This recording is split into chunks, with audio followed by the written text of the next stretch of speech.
Testing. 1 million, 2 million, 3 million. That's working. Okay.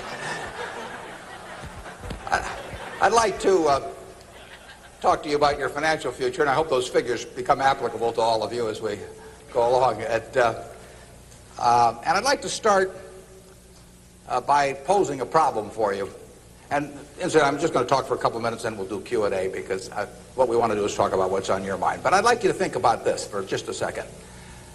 If, as we walked out of here today, I said I would like to buy 10% of your financial future, I was going to write you a check today, and from this day forth, you were going to give me 10% of everything you earned. How much would you want to charge me for that? I'm going to buy 1/10 of you. And I may take the low bid, incidentally, so be careful what you write down. Well, I think if you thought about that a little while, you can contemplate that for a few minutes. You know, you're going to get a check from me today, and you can do anything you want with the money, but from this day forth, you have to give me 10% of what you earn. I think it would be very foolish of you, any of you, if you asked for less than, say, $50,000. Now, it's going to be a few years before you're out earning money, and so I've got a few years of dead money there. But then I would start getting this royalty on you as you went along. So I really think that if you thought about it, most of you would want a fair amount more than that, and I think you'd be right. Fortunately, I didn't make this deal with anybody when I started out, so nobody's got a 10% royalty on me. But I think that $50,000 would sort of be the absolute minimum. And if you think about that, that means that right today, you are worth $500,000, because if 10% of you is worth $50,000 in cash today, your potential is worth a minimum on a 100% basis of $500,000. That is the big financial asset you've got. It's way more important what you do with that $500,000 asset that you own today than whether you decide to buy stocks or bonds, or whether you put your money in a mutual fund or pick your own stocks or anything of that sort. The biggest financial asset that you have going for you by miles is the value of your own earning power over the years. So that's really what you should focus on. If you're focusing on your financial future, that means you should focus on you. Because whether your 10% is worth $50,000 or $100,000 or $300,000, which would be $500,000 or $1 million or $3 million for all of you, whether it turns out to be one or the other is really dependent in a very large part on what you do in the next few years. All of you in this room have the brains to do extremely well in life. You've all got the energy to do extremely well in life, and then the question is, how do you apply it? If you've got a 200 horsepower motor, do you get 200 horsepower out of it? Do you get your full potential, or do you get 100 horsepower or 50 horsepower? Now, there's two things that can hold you back in getting the full horsepower out of your engine, whatever it may be. All of you have big enough engines. And one of those is a lack of education, but that probably isn't going to happen to very many people in this room. If you did have a lack of education, if you didn't have a chance to get a decent education in life, it wouldn't make any difference what that potential was, because you'd never unlock it. But the second most important thing, and equally as important, is in terms of the habits that you develop, in terms of what you do with yourself. When we hire people, we look for three qualities. We look for integrity, we look for intelligence, and we look for energy. But if they don't have the first one, integrity, the other two will kill you.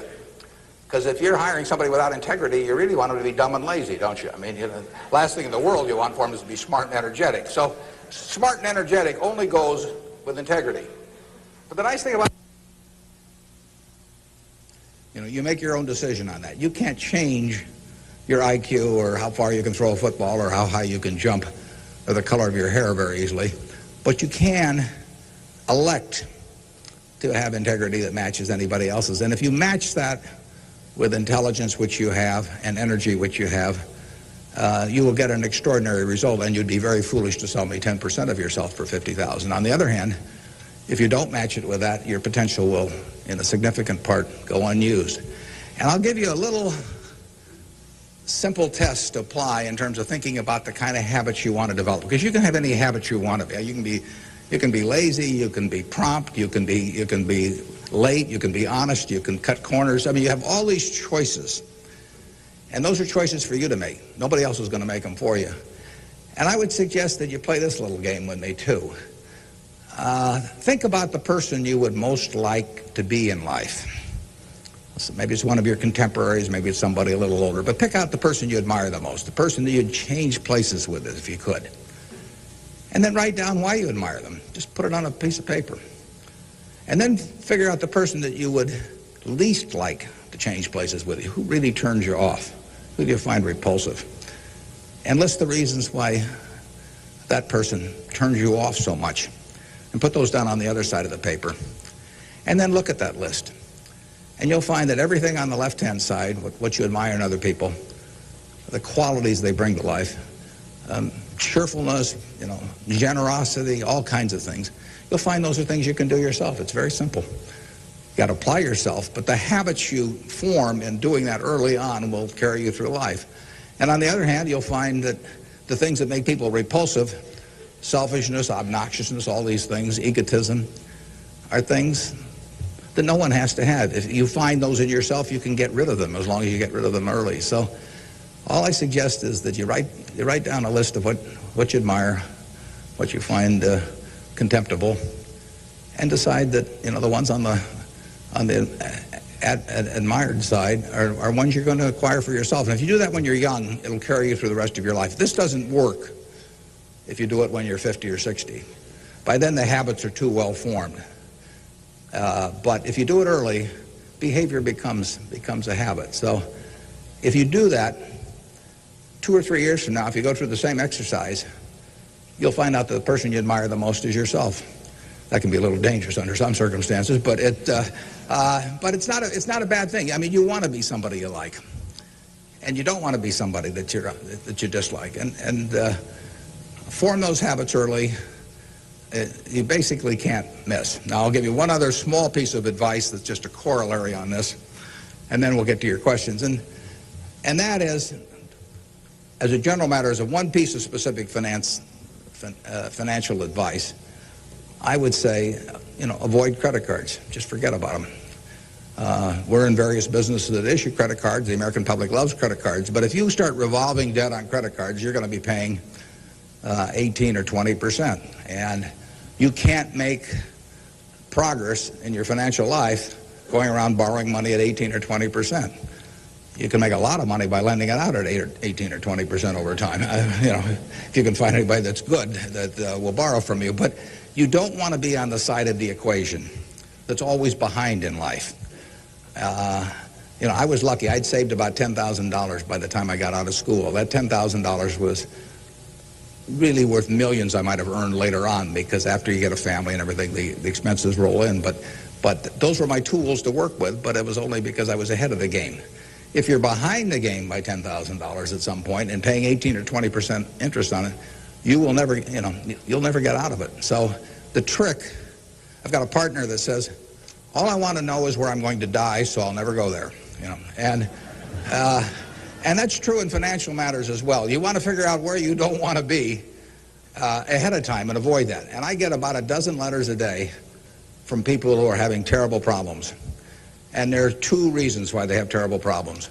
One is a number of them have had health problems of some sort. I mean, they have really been hit by or somebody in their family has been hit by some kind of catastrophic illness. And that is it's a terrible thing to happen to any family. And they run up bills they can't pay, and really only society can solve that one in terms of protecting people against that. That's just plain bad luck. But the other one is from people who run up credit card debt, and they're facing bankruptcy, or they've been through bankruptcy once before, and they owe a whole bunch of money, and they can't even pay the interest, let alone pay any principal. And half of my letters come from people like that, and that problem is avoidable. Catastrophic illness is not, but credit card debt is something you bring on yourself, and it's way better, it's way easier to stay out of trouble than to get out of trouble financially. And I will guarantee you, if you run up big credit card debts, you will be in trouble probably the rest of your life in terms of your financial situation. On the other hand, if you get ahead of the game, even it's on a very modest scale, so that money is coming in from investing, and people owe you money or equities owe you ownership, you'll be way ahead of the game compared to paying it, always paying your creditors every month. So my advice to you is, if you can't pay for it, don't buy it, and get yourself in a position where you can pay for anything, and then we'll be glad to see you at Borsheim's or the Nebraska Furniture Mart. Now let's have some questions. Do we have a mic out there that people can either go to or that travels around? And I can't necessarily see too well from we're going to have one mic on each side, so just raise your hand and wait for us to come to you. Okay, we have somebody up front who would like a mic. Anything that's on your mind, ask about. Don't be bashful. Yeah, how would you advise people who aren't necessarily going into a career field in which you would make a large base salary, such as like medicine or something like that, maybe performing arts or music? How would you advise us to keep up financially with the rest of the world? Well, it is true that a market system does not pay as well in some activities as might seem appropriate for the importance of those activities to society. Just take teaching, for example. I mean, teaching does not pay well. And what could be more important? I mean, you've got to be as interested in who the teachers of your children are as who your accountant is, or whatever, or who's winning the heavyweight title of the world, or that sort of thing. But it doesn't pay well, and it's a fundamental choice whether you're going to go into something. For many people, it'd be a fundamental choice whether you're going to go into something you love or something to try and make a lot of money. I think that generally it pays to go with what you love.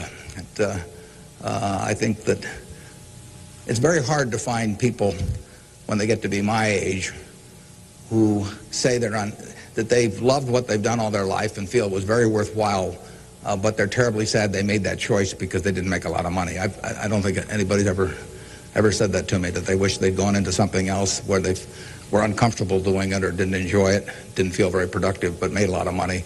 So I don't think you'll find that. So I would go to work. I would go to work in whatever turns you on. It may turn out that it'll be more profitable than you can think, but almost everybody here will make enough money, unless they get some terrible habits along the way, to do reasonably well. And doing reasonably well in this country really is pretty darn good. I mean, it's not necessary to have huge amounts of money in order to enjoy yourself. I enjoyed myself when I had my $10,000, and I live in the same house that I lived in when I was making it, when I had about that. I bought it 41 years ago. I liked the house then. I like the house now. I mean, if you think about it, if you have a reasonable job, you'll be eating at McDonald's and I'll be eating at McDonald's. So we're to push on food. I mean, in fact, I hope it's Dairy Queen, actually, and maybe and if you come to Dairy Queen, you'll see me. And you can order anything on the menu I can order, and we both can afford it. You'll wear the same clothes I wear. I'll pay more for my suits, but as soon as I put them on, they look cheap on me. So we'll look about the same. We'll both live in the same kind of houses. I live in that house from 41 years ago, and it's warm in winter, and it's cool in summer, and it's comfortable. And you'll live in a house that's similar. And what difference does it make if you have 50 more rooms or guest houses or all that? It'll probably just bring you problems. I mean, you have to worry about the greenskeeper or something when you get through. So I have been in the houses of people where the houses are worth probably 200 times what my house is worth, and I would not be any happier in those houses at all. In fact, I'd be less happy. I just have one more thing to worry about, and dozens of people around the place, and people quitting, and people stealing from you, and all kinds of things. To hell with it. We'll drive the same kind of car. In fact, you'll probably drive a better car. I drive a car that's about 8 years old. I don't know what it's worth now, but it gets me around fine. I mean, I'm perfectly happy. We'll watch the same television. We'll work on the same computer pretty much.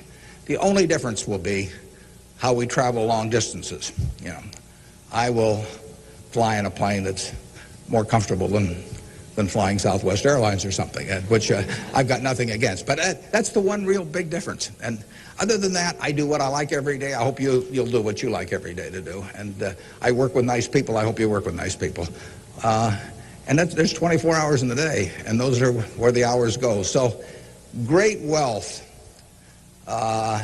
is the tiniest bit different in a real sense than having just a decent income. And to trade a decent income and something you love doing and something where you feel worthwhile doing it for huge wealth where you trade off a lot of your principles would be a terrible mistake.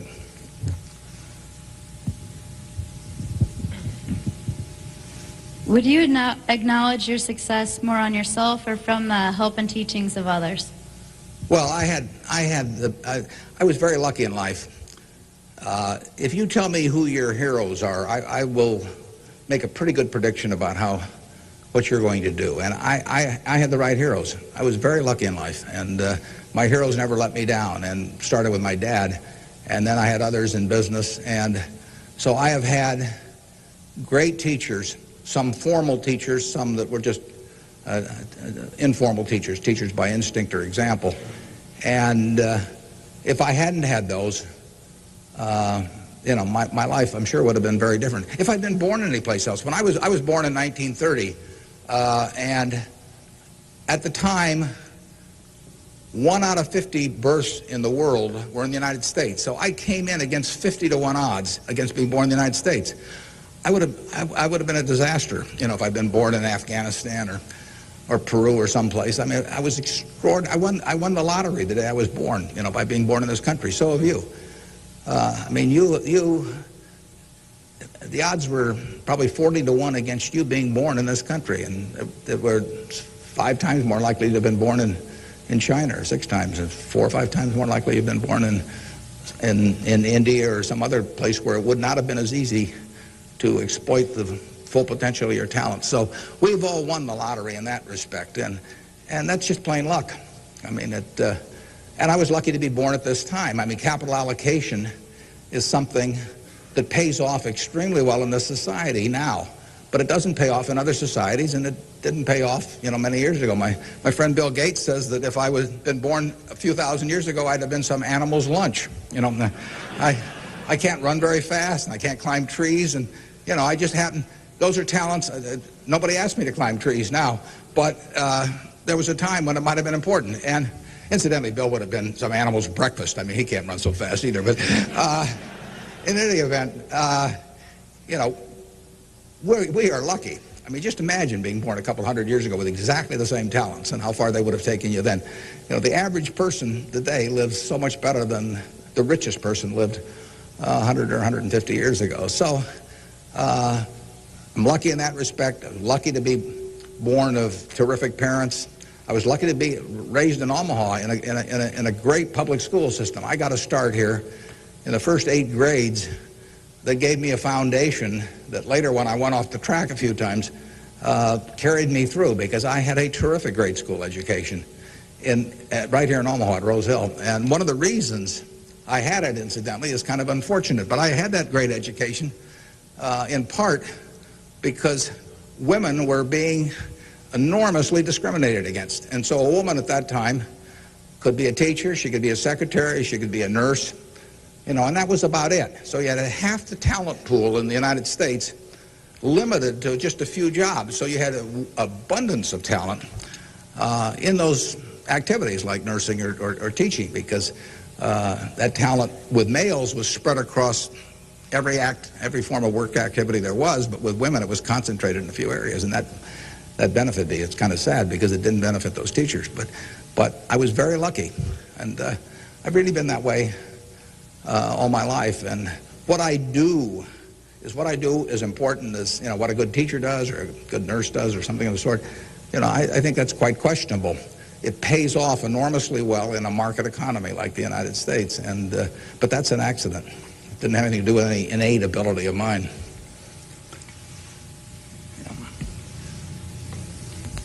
My name is Marina Tsed, and I attend Omaha Central High School. Good for you. Fine institution. Now, Mr. Buffett, technology has been a great factor in stimulating the world economy. What are your predictions for the future of the technology industry, and what is its future role in world economy and the United States economy? Yeah, well, there's no question it's turning the world upside down. It's done it somewhat already, but it will, it's just beginning, but it's moving very fast.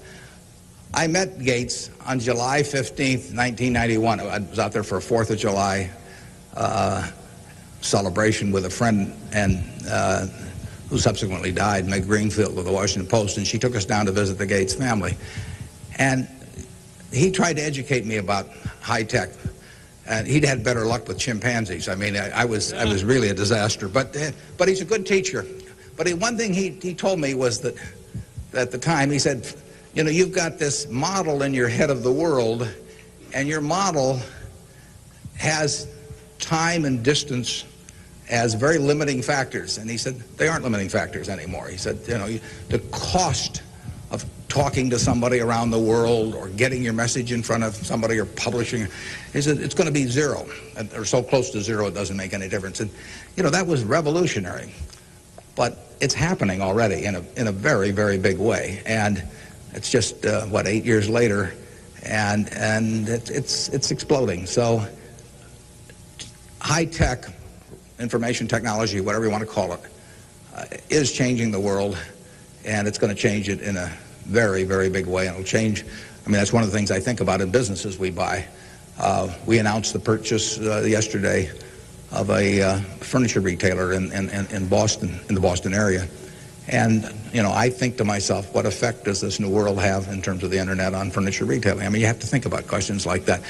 The changes will be huge. I played bridge yesterday with people all over the country, but I played it with people all over the world. I just sit down on my computer, and I've got some popcorn there, and I'm in khakis and a sweater, and I can have a bridge game in 30 seconds with people all over the world, and no cost to it, basically. That's a lot different than trying to arrange a game with 4 people in Omaha, on a day when one guy wants to play golf and another wants to watch baseball. And it changes things in a huge way. We are very fortunate. It's in the degree to which the United States leads the world in this area. We have a lead. It's hard to think of who's in second place. And 15 or so years ago, this country had an inferiority complex. It'd be hard for you to remember because you weren't old enough to be around then, but in the early 80s, we were wondering whether the Germans and the Japanese were going to own everything, and that they were going to make all the steel, and they were going to make all the cars and everything else, and the television sets, and we were going to flip hamburgers. That was the standard line. And just imagine in a short period like 15 years how that's changed around. In an important way, that's changed because of this information a revolution, where we, like I said, I don't know who you would name as being in second place in the world, but here's the most important industry in the world, and the United States has this incredible position, and we're moving all the time with that position. So I think that argues for it argues for a terrific future for the world over time, and I think it argues even more for a terrific future for this country. What are the best ways for youth to get started now in securing their financial future? For what to secure their financial future? For youth. Youth? Oh, well, it's not very complicated. It goes back to getting full use out of your own talents first. The difference between whether you're going to be earning X or 2X or 3X a year 20 years from now is going to be a function of how well, not how much talent you have, but how well you use the talents you already have. And so that is your best financial future is your own ability and your a capacity to use those abilities to their potential. And that can't be taken away from you. They can't even tax it. Most things, if you own a piece of real estate, if they double the taxes, they double the taxes, and that changes your ownership in the property, because now, in effect, the taxing authorities own more of it because they've got a greater command on the revenue stream. The same thing about almost any asset you have.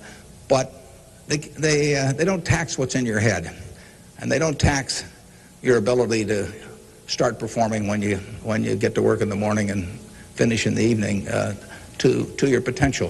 One of the things that amazes me is how people who really do perform well just sort of jump out at you once you're running a business. When I got out of school, I thought, everybody would behave that way, but they don't. Most people sort of go through life in a sleepwalk, and if you don't, you will stand out. So the biggest thing for your financial future is yourself. Now, beyond that, it is always being ahead of the game rather than getting behind the game. It's saving a little, no matter how you do it. I mean, I delivered papers, I worked at Penny's, I sold golf balls, I had a pinball machine around. I did a lot of things that enabled me to accumulate about $10,000 by the time I got out of school.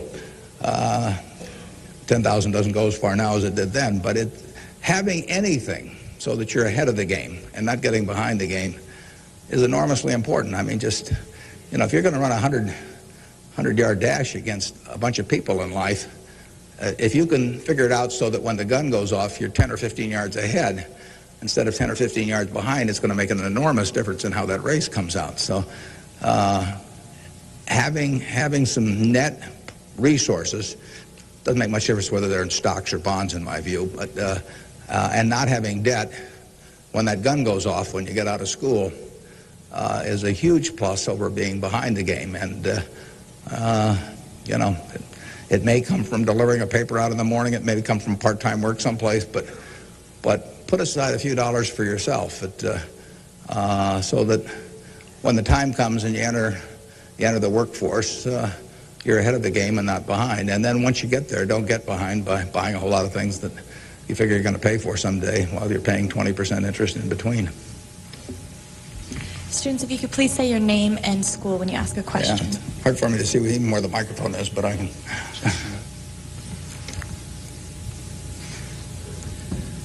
My name is Patrick Doherty, and I'm from William La Vista High School. I was wondering, with the increasing costs of education today, what can students do to deal with their debts once they're out of college?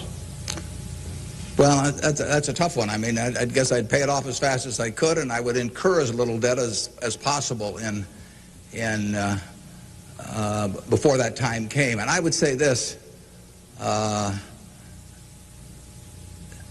in my experience in business, there is very little difference, if any, between a very high-priced business education and what's available for a lot less money. So I went to the University of Nebraska at Lincoln my last year in college. I went to Wharton for a couple of years before that. I learned just as much at the University of Nebraska as I did at Wharton. And there's nothing against Wharton. I mean, it's just we had a very good school here. I had some terrific professors at Lincoln. And so I would not assume that if I was paying a few $1,000s for an education here in the state, for example, versus paying huge amounts elsewhere, that it was going to make a lot of difference. A lot of the education, you need to be prodded in the right direction, but an awful lot of it is self-taught. I mean, Andrew Carnegie did a wonderful thing in this country in terms of libraries, and I used to spend a lot of time at libraries. I even got locked in at the University of Omaha, what was then the University of Omaha, and I couldn't get out for hours. And one night I got so entranced with what I was reading. But there's all kinds of information available now with the internet. It's so much easier than it was then. So it's out there to be taken, and it isn't necessary to pay $30,000 or $35,000 a year to go to some big name school to get the education at all. I mean, if you're going to learn accounting, which is probably the most important course you'd take in business, if you're going to learn accounting, you can learn accounting absolutely as well, in my view, going to UNO as going to Harvard. I mean, I see. I'd bet on that, and so I wouldn't run up huge bills in terms of getting a business education. Now, if you're going to get a medical education, I mean, there's certain professions where there may not be any way around spending a fair amount of money and getting in debt to some degree. You've got to make that decision yourself, but I'd certainly try to minimize it. And and I would have it figured out how I would handle that debt in, say, a 5-year period after I got out of school, or I would think twice about incurring it. There's a question up here, if we can bring a microphone. My name is Kyle Clark. I'm here representing the Omaha Youth Advisory Council. What advice would you have for a forming nonprofit organization? For forming a nonprofit organization? Well, I've always tried to avoid forming nonprofit organizations. But well, that would depend entirely on what I wanted to accomplish. I mean, it'd be one thing if it was a hospital. It could be another thing. There's so many types of it. So you've got to get people that are experienced and involved in an entity like that. And but it depends so much on the objective you're working at. Yeah, no, I promised this young lady here microphone for a long time. Hi, my name is Kara Harbert, and I attend Millard West High School. And I understand that you're very civically involved, and I was wondering how important of a quality you think that is for an individual in life and why. Yeah, well, I wouldn't say that I am that. I mean, I do certain civic things. I think your model as a citizen, for example, in Omaha would be Walter Scott. I mean, he is far more civically involved than I am, and incidentally, his predecessor, Peter Kiewit, was too, but Walter's carried it to new heights. So I don't want to take on any mantle for that myself. I do some things. One of the problems I have is I love what I do so much that it sort of takes over. I mean, I'm like a guy that likes to play a lot of golf or something, except I like the business I'm in. But I've got a family that participates very actively. Some of my children work on almost anything that comes along in the civic area. And, in the end, people do what they want to do to quite a degree. And I think I've never talked to anybody that enjoyed working in civic activities that didn't feel where it was very worthwhile after they've done it. I mean, they built something, and participating in building something is always a lot of fun. And actually, you can have a good time. We have this golf tournament, for example, in September, and we raise some money for civic things, but everybody has a good time, so nobody's paying any price by doing it. I'm having a good time. The people who come are having a good time, and we get to show Omaha off to people. But you should be enjoying things you go along, and you will if you work in civic activities that interest you. And you can do the same thing in politics. I mean, if you find political ideas or politicians who particularly you identify with, you can get a lot of self-satisfaction out of working, and you're doing something worthwhile. So just follow your instincts on that. That'd be my recommendation.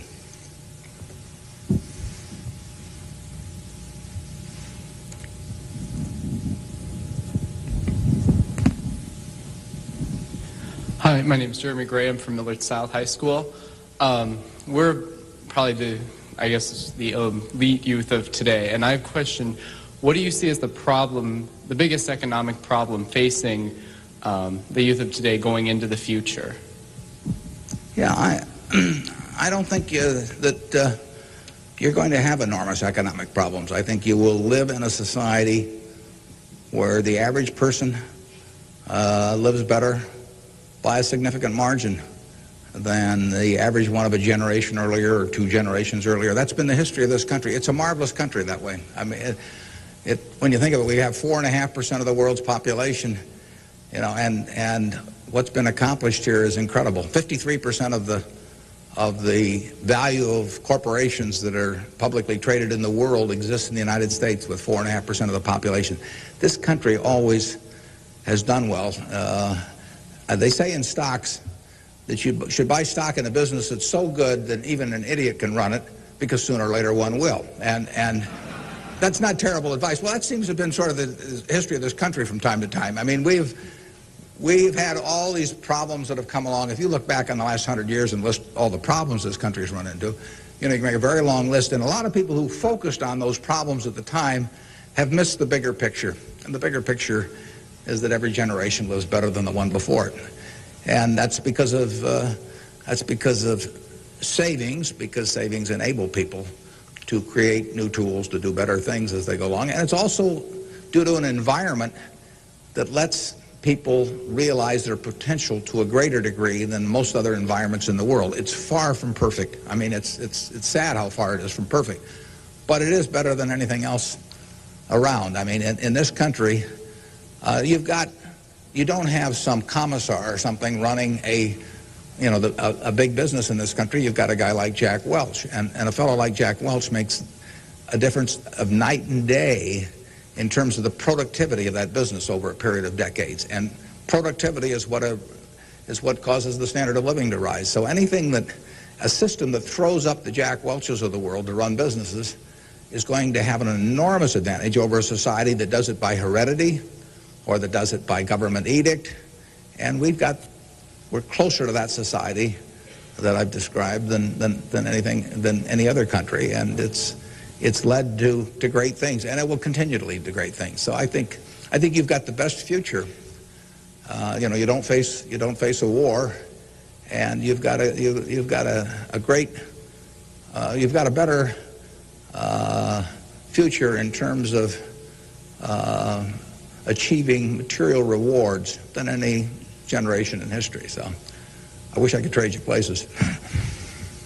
I might get taken up on that by a few of you, though.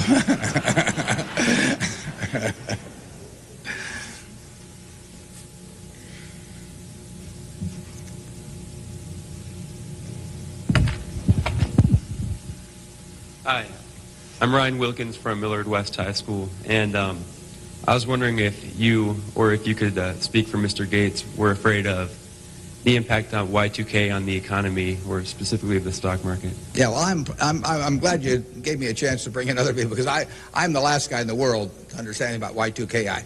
I don't know why this microphone's working. I don't know, why lights go on. Or I flip on the switch of my television set and pray. I mean, it's all beyond me. But I would say this: the smartest people I know in that area, in large part, think it's going to be a non-event. In this country, I can't speak for the rest of the world, but so I think you'll wake up on January 1st and find the world hasn't changed from December 31st.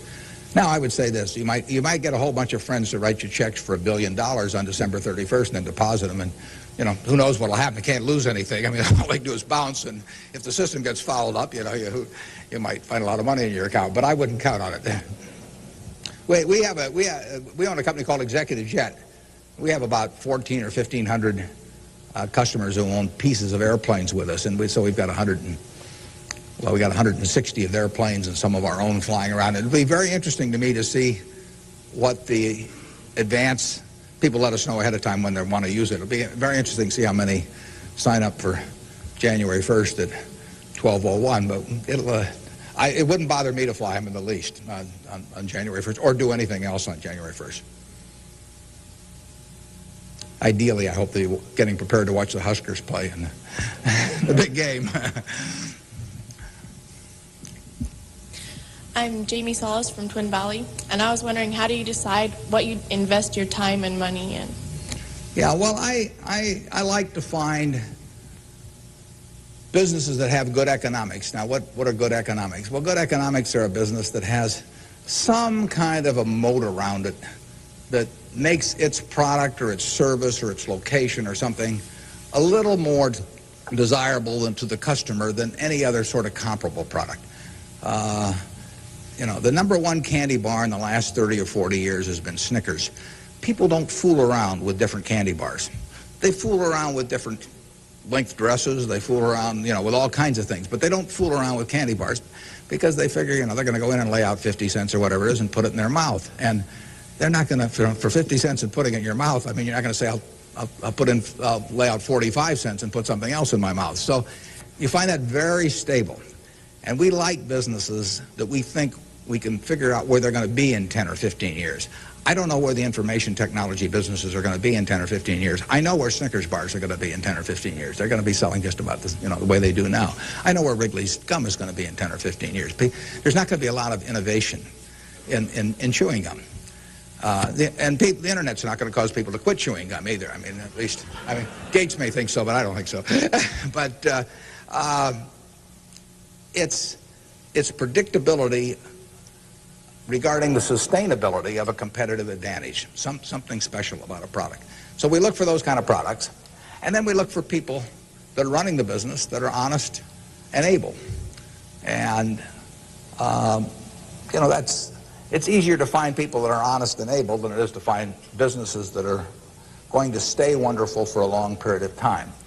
There are a lot of businesses that looked like they were going to stay wonderful that really evaporated over time. But that's what we're looking for. And the nice thing about it is we don't have to find very many. If we find one a year, that's terrific.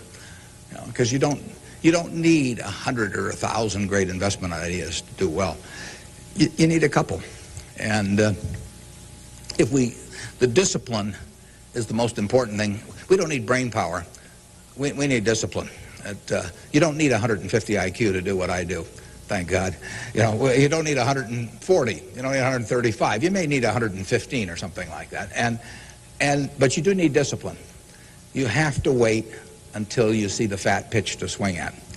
Because investing is a no-called strike game. If I were a baseball player and I only liked pitches 2 inches above my navel, some guy could learn that and he could pitch me, 3 or 4 inches below that, and I get called out on strikes because I never find a pitch I like. You can get called out on strikes in baseball. You have to swing at pitches that you don't even necessarily like, particularly after the count gets to 2 strikes. In business, you don't have to swing at anything. You can sit there and the paper says General Motors at 68, or it says General Electric at 115, or it says General Dynamics at 63. And if you don't like those prices, you don't have to swing. You can wait there day after day after day after day, and there are no called strikes. Now, when you swing, when you decide to buy something, then, if you swing and miss, it's a strike. But it's a marvelous game to be in because there are no called strikes, and you can simply wait for that one time in a month or 6 months or a year or 2 or 3 years when you really know what you're doing, where you like the price, where you like the people running the business, and then you swing, and you only need a few swings in your lifetime. So that's the way we try to pick businesses. We try to stay with things we understand. I mean, there can be all kinds of wonderful investment opportunities out there that I don't understand. I don't know what cocoa beans are going to do next year. Maybe you know, but I don't know. I don't know what crude oil is going to sell for. But I don't have to know. I just have to know the things. I have to know what I know. I have to know where the limits of my understanding are, what I call what my circle of competence is.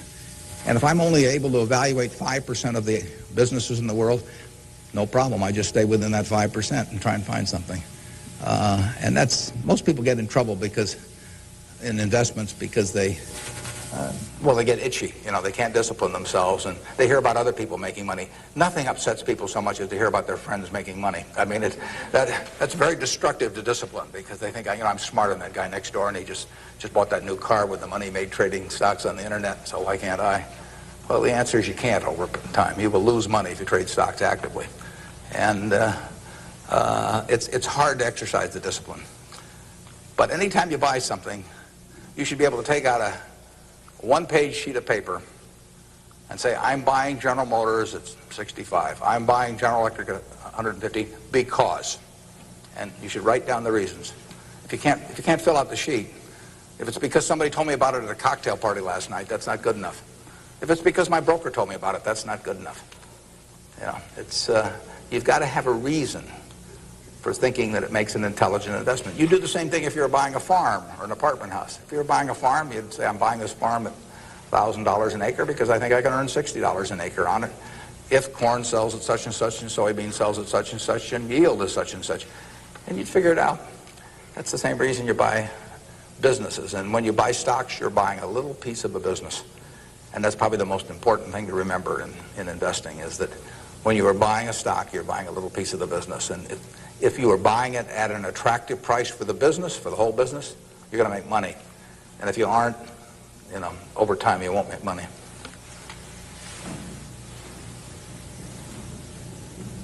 Hi, my name is Cliff McAvoy from Elkhorn, Mount Michael. Reverend Jesse Jackson talked to us earlier. He seemed to believe that the moral standards of today's society will eventually affect us in business. How do you feel this will affect us as youth growing up in the United States? He said the moral standards will affect us how? Like the moral decay in society today. will affect us in business by how we feel and how we interact with other people? Well, I think very difficult to quantify moral standards over time. I mean, you can pick out huge weaknesses at any given time in terms of how people or the country is behaving, and huge strengths. So I think it's enormously difficult to quantify. I think, by and large, we have made progress in what I would call institutionalized moral standards in this country. I mean, in terms of slavery, in terms of the women couldn't vote, a century ago. Half the country were second-class citizens in that respect, and they had much lesser rights in terms of inheritance and all kinds of things. The income tax didn't exist 100 years ago, so the idea of taxing people according to how much that they benefited from society and their income didn't exist. So I think in terms of institutionalized moral standards, the country has made really quite significant progress in the last 100 years. I think, there's an enormous distance to go. I think we're going in the right direction, maybe by fits and starts, but I think we're going in the right direction, and I think that it will be a significant plus to everybody in this room if they live in a more moral society 40 years from now than a less moral. But I think the odds are that they will. I think the country moves in that direction. It's very difficult to do it, and all kinds of interests that work against it. But in the end, I think the American people want it. And you saw it in civil rights. I mean, it took television to dramatize what was going on, and people that weren't near it preferred not to think about it. But it got through to the conscience of the American people. And a lot of progress has been made there, and there's a lot left to be made, but it's better than it was. And the pace may seem very slow to those people involved, and I can understand that. The pace, for women's suffrage, I mean, that went for decades and decades and decades. Women couldn't be on a jury. I was reading the trial of Clarence Darrow, which took place in California in about 10 or 11. There were no women on the jury. The woman wasn't allowed to be on a jury. They weren't citizens in that sense. So it's the moral behavior of the country has, in my view, improved, but and it'll continue to improve, and I hope you all in this room do your part to help it improve.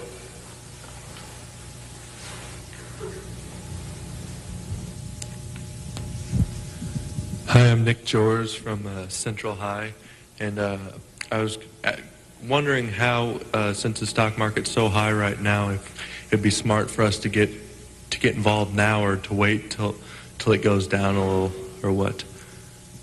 Yeah, I can't tell you whether or not to buy stocks now generally. I think it's important that you save money, and whether you put it in the stock market or not, I don't think is terribly important. I think if you're interested in stocks, you should buy it, and you've got a little capital, you should buy a few. I mean, I don't think there's any way of learning about them better than experiencing it. Doing it on paper isn't the same. I can guarantee you, if you lose money on paper or lose real money, it's a different experience. And so I think you'll learn more about yourself if you do it that way. I bought my first stock when I was 11. I was at Rose Hill at the time, and I bought 3 shares of City Service Preferred at 38, and it went down to 27, which is something I still remember, even though I was 11 at the time. And then it went up to 40, and I sold it. I made $5 on my 3 shares after commissions, and then it went to 200 and something. So, I probably remember that a little better than if I'd been doing it on paper. And I fooled around doing a lot of things between about age 11 and 19 in the stock market. I did charts, I did all kinds of technical analysis, I read every book I could get on the subject. And I didn't do that well. I didn't do terrible, but I was really just floundering around. But that meant by the age of 19, when I read Ben Graham's book, I was at the University of Nebraska in Lincoln, I went and bought this book called The Intelligent Investor. It just come out, and it had an enormous impact on me. Now, if I hadn't done, in the previous 8 years, if I hadn't been all over the lot, I'm not so sure that book would have had the same impact on me. I mean, by that time, I was prepared to read Ben Graham's book, which changed my life financially in an incredible way. I mean, I wouldn't be up here today if I hadn't read that book. But yeah, part of life is getting prepared so that when something does happen that's significant, you can grasp the significance of it and know what to do with it. And I would say that first 8 years of fooling around, even though it produced nothing financially to speak of, produced a lot in terms of getting my mind prepared for when I really did read something that made sense. So I was ready to accept it. And I actually went back and went to Columbia to study under Graham, and because of reading that book, and all kinds of things flowed out of it. So I would encourage you, if you're interested in the field, to do a few things. I'd still try and make it as intelligent as possible. I would try to stick with things, businesses I thought I understood. I'd still get out that sheet of paper and I'd write, I'm doing this because, and just test my reasoning. And then I'd go back and read it a year later and see whether what you thought would be true turned out to be true. So I would always check myself.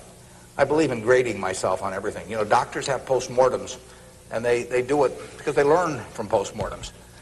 In business, people don't like to do postmortems. When I can be on the board of a company, and they can be owners building plants or buying companies, and they never want it 2 years later to run a check on how that decision turned out, because it can be unpleasant.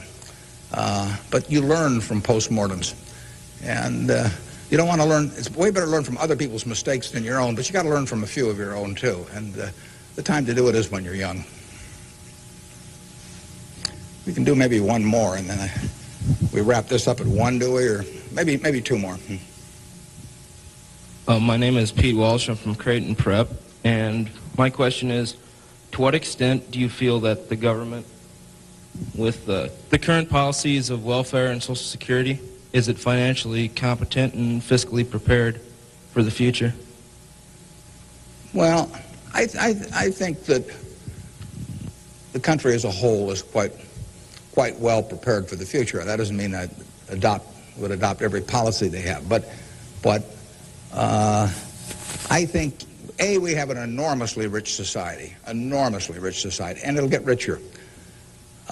Everyone isn't going to participate in that. Some won't participate because of physical disabilities, others because of mental disabilities, others because of shortcomings in the education they received when they were growing up, all kinds of reasons. We have a prosperous enough society to be able to take care of those people, and we should take care of them. And how we do it so that they feel most useful in life, and how we do it so that we continue to encourage people to be more productive themselves and all that. I mean, those are not easy questions, but that shouldn't take our eye off the ball of feeling we should do something about it. I pose this problem sometimes to people. I say, let's assume that it's 24 hours before you're born. And all of you can take this test, 24 hours before you're born. And a genie comes to you. And the genie says, what was your name again out there? Whatever, we'll call you Joe. And the genie says, Joe, says, you look pretty promising to me. I think you've got kind of a sense of fair play and a good mind. And so I'm going to let you have an extraordinary opportunity. I'm going to let you design the world into which you're going to be born in 24 hours. It's yours. You pick out the political rules, you pick out the economic rules, you pick out the social rules, you design the world. And when you're born in 24 hours, you're going to be born into that world. And that's the world that's going to exist for your lifetime, for your children's lifetime, for your grandchildren's lifetime. And you, having heard of some of these genie jokes in the past, would say, what's the catch?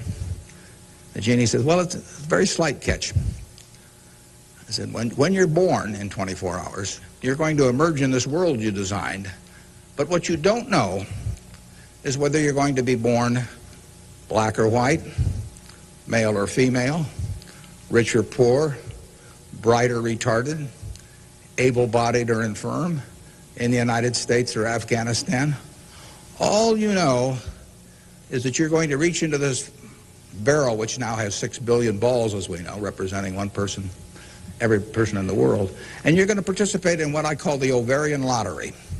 You're going to take one ball out of that barrel, and you're never going to get another ball. That's you. You're going to get one ball, and now you're going to emerge. Now, what kind of rules do you want to have for that society, not knowing which ball you're going to get? Now, that I put to you is the way I think people should think about social policy. And if you're lucky enough to be born in this country, you've won the lottery already.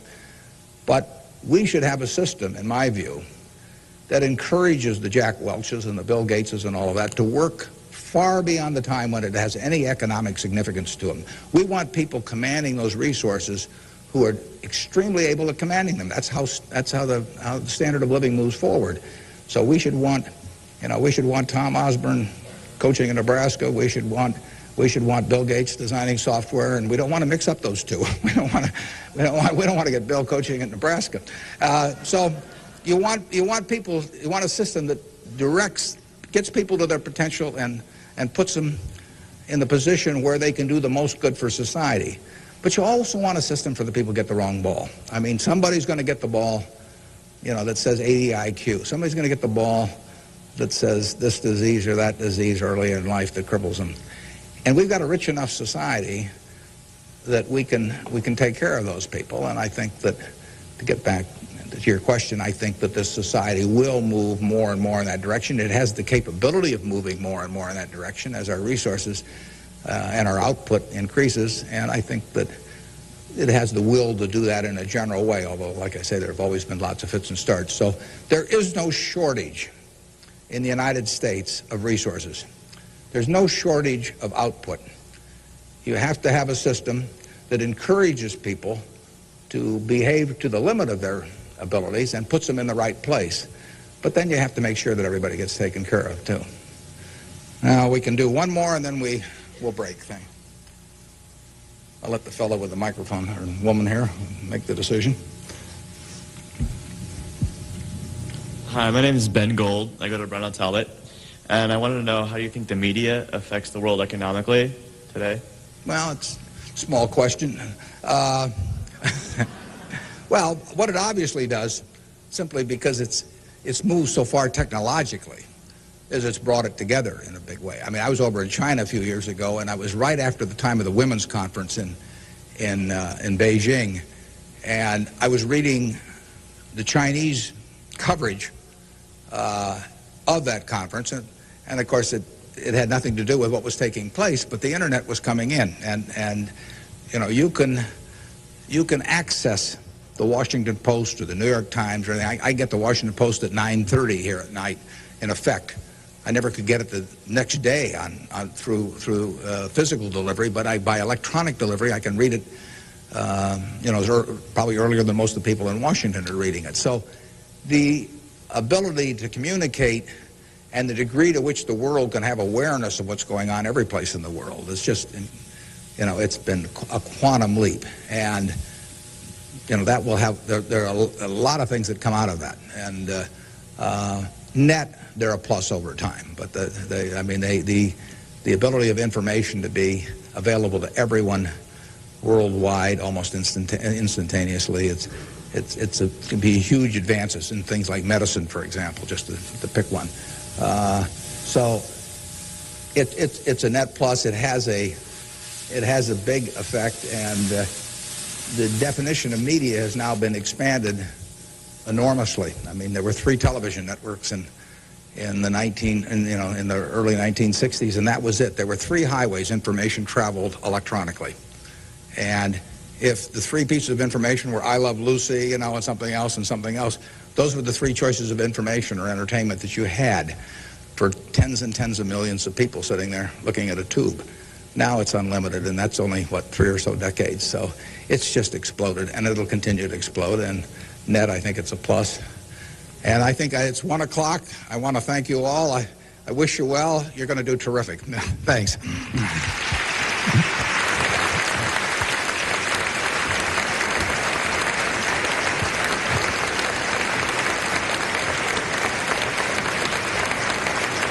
Thank you.